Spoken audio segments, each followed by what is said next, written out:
The Jintang Triathlon Sports Centre played host to the 2019 Chengdu World Cup. Now in its 8th year on the circuit, this purpose-built triathlon venue has become a mainstay in the ITU World Cup series. It's unique too, as the only World Cup that features a sprint distance semi-final on the Saturday, followed by a super sprint final on Sunday, making it the fastest race on the circuit. The super sprint format features a 500-metre swim, a 10-kilometre bike and a 2.5-kilometre run, so it's an all-out effort right from the starting horn. Japan's Takumi Hojo set the pace on the swim, while the rest of the field strung out behind him. Transitions play a crucial role in the super sprint races. Any time wasted here is difficult to make up over such short distances. American Ben Canute was the final qualifier from the semi-finals and was the first to reach his bike. He would be joined by Hojo and a further group of 8 to form the lead pack of 10. The two chase packs behind them eventually merged, but they would lose time on the leaders throughout the 10 kilometres.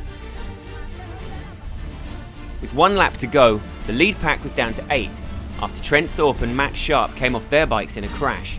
Thorpe unable to continue, while Sharp fell back into the chase pack, some 21 seconds behind. Into the second transition, the group of 8 had a healthy 23-second lead and just 2.5 kilometres of running to go. Alexis Lepage of Canada was slow to get into his shoes and the last to exit the transition, while Canute was quickly away with Australia's Matt Hauser just on his heels. As the leaders were rounding the turn to the long straight section of the run course, the large chase group were just reaching the dismount line, fully aware that the leaders were well ahead of them.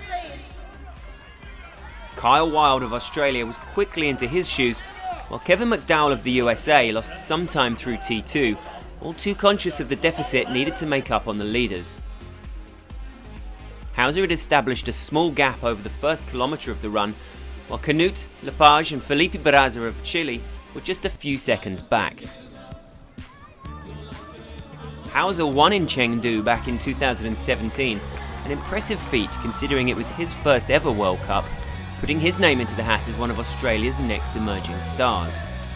Last year he'd had some setbacks with injuries, but it was clear from this dominant performance that he was back in form and with a massive 13-second margin to take the tape for his second World Cup gold. Canute just edged out Lepage in a photo finish for the silver, following a dramatic sprint finish to the line from 50 metres out.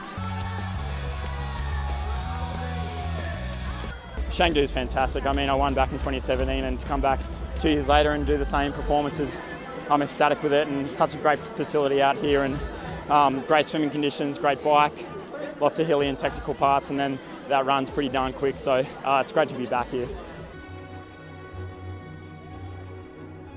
嘉宾与获奖运动员合影留念。